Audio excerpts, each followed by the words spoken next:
Thank you so much for joining us today. Hi everyone, my name is Dominique Holmes. I'm the Public Information Officer for Hernando County Government. Today we're here for the installation of the signs at the Springs Protection Zone. I'll go ahead and start off by calling up County Commissioner of District 2, Brian Hawkins, to the podium to talk more about the Springs Protection Zone. Thank you. Good morning, Brian Hawkins, County Commissioner of District 2.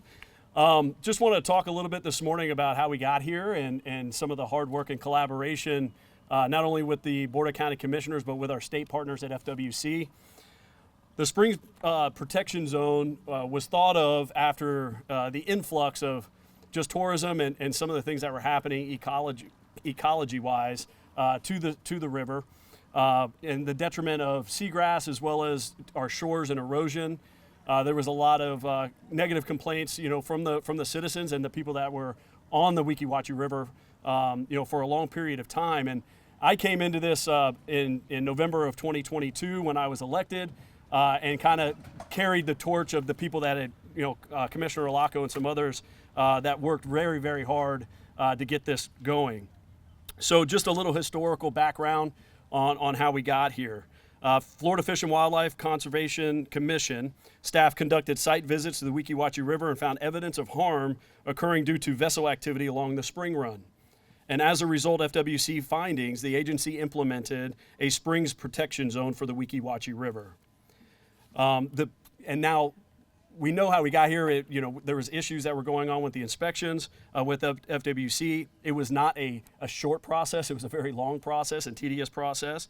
And now, what does this mean for the visitors of the Weeki Wachee River, people that are coming, the tourists, as well as the citizens that live here?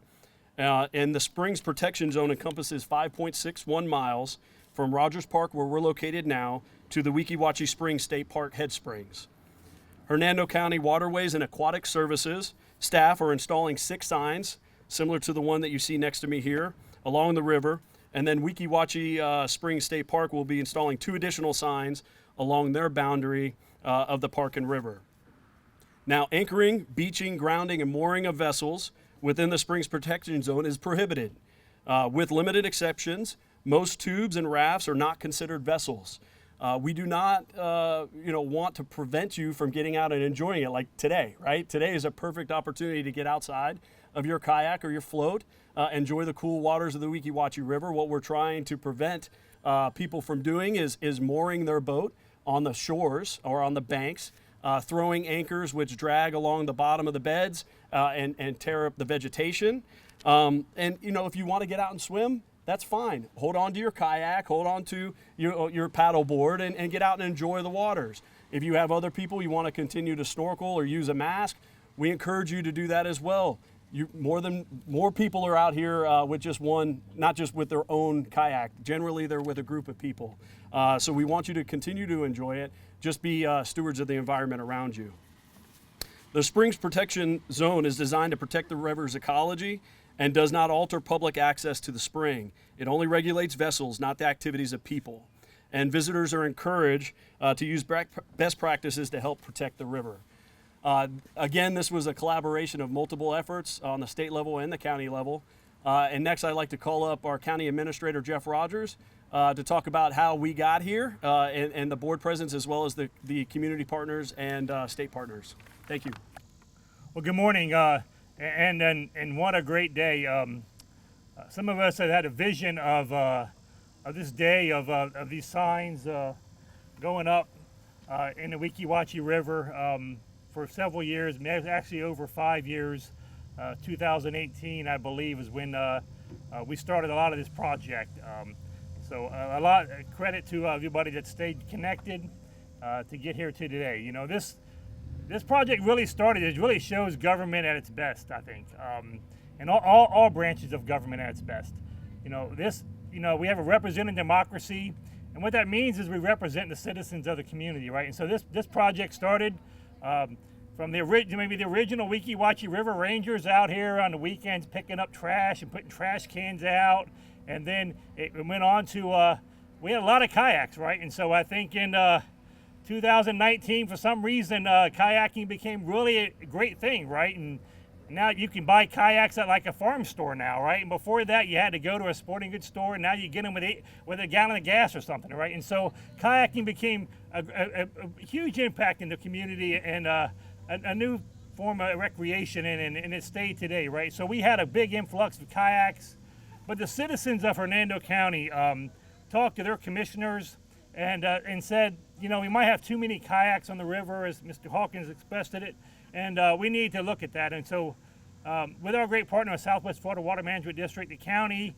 listened to them and said, what can we do? And we did a feasibility study, and we really thought starting out that we would be trying to figure out how many kayaks, right?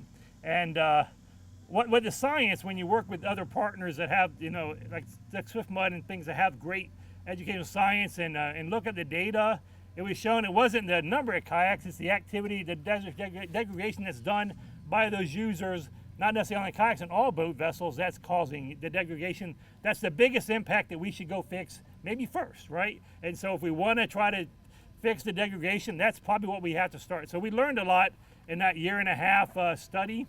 And I want to give a lot of credit to, you know, the Board of County Commissioners at that time. They got that study back, and we went through COVID with this project, right? And kept it going over Zoom and having discussions over Zoom about what should we do with the Weeki Wachee River? How should we fix this problem going forward? So as we move forward from that, the leadership of you know, John Locko and at the time Mr. Holcomb was in there, and now we have Commissioner Hawkins is on the board. They decided to do what's really great is a task force, right? And so that task force involved multiple agencies, FDEP, FWC, Southwest Florida Water Management, and the county leading it, and citizens' involvement to figure out which of these practices would actually work, right? So government just want to do. We want to make sure it actually would work happens. What came out of that is we not necessarily didn't have the legislative ability to do something that we wanted to do. And to credit to Minute Citizens, Shannon Toblerville's Hill today, to credit the citizens for actually caring about their environment, you know, making recommendations that why don't you change the law? And so from that and some conversations with us and FWC and their willingness to look at their laws, the Board of County Commissioners wrote legislation, right? So that doesn't happen every day, right? I can't believe the other law that the Board of County Commissioners written and passed through legislation, this is the only one I'm aware of it today that we wrote. And then we worked with then at the time Senator Simpson, now Agricultural Commissioner Simpson, to spearhead this through with the assistance, you know, of now Senator Angolia and Representative Holcomb to get this passed and signed by the governor. So this legislation now was really, you know, crafted for our Weeki Wachee River, right? It was crafted to allow us the ability to change vessel use, and thus hoping that we create the degradation that happens on our shorelines, and so that we can protect this natural gem going forward.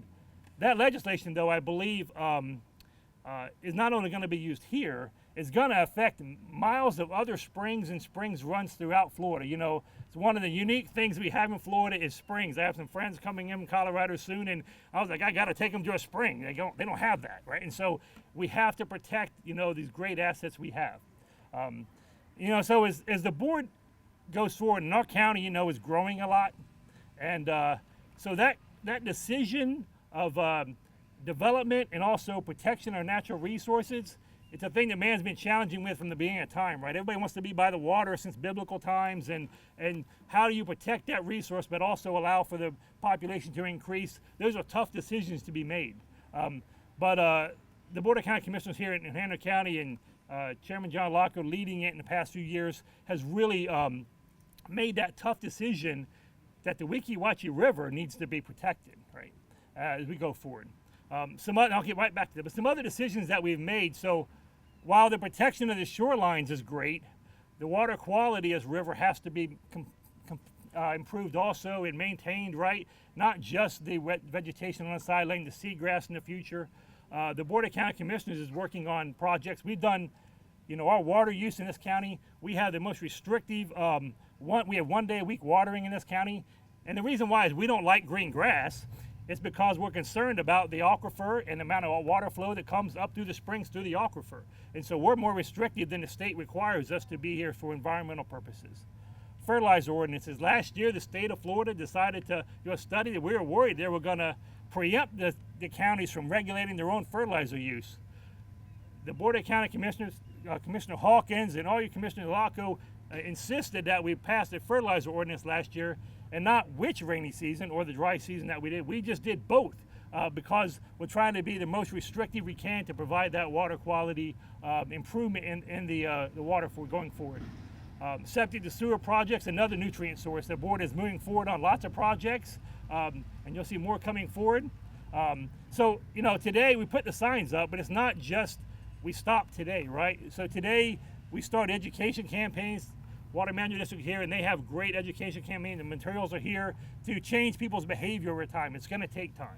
It won't happen overnight. It'll probably take a year to get everybody's behaviors to understand the importance and what this river is supposed to be used for over time. But we have other projects coming forward. You know, Water Management District, you can see today, is already removing excessive sediment that's in the river today. And that's going to allow for a seagrass project that they're working on funding for right now. So we can start, not only are we going to protect it, we're going to start restoring it going forward. So I'm going to leave you lastly today is, you know, the decisions that the Board of County Commissioners made to enact this Springs Protection Zone going forward. There's lots of decisions they make, whether it's a development, whether it's a taxes rate, whether it's other programs for people in the community.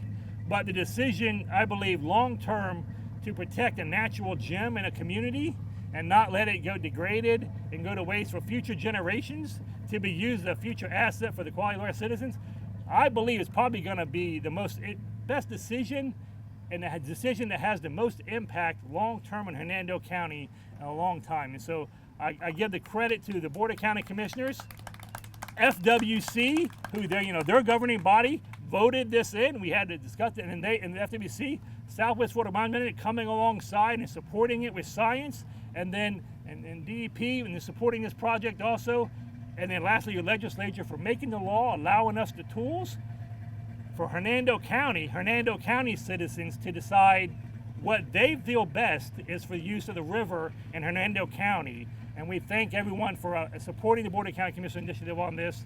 The Board of County Commissioners will be dedicated in the future to continuing. This doesn't start. We'll continue to start restoring this river, and we're going to measure this product, right? So we've done this. We'll see if it works. Hopefully it works, right? We think it will. But in a couple years, if it doesn't work, we'll be the first ones to change it and find out what does work, right? But we will continue to protect the natural gems in Hernando County. And with that, thank you all for showing up today. Thank you for supporting us for 5 years to get to the point where we can start to protect the Weeki Wachee River and the gem of Hernando County. Thank you.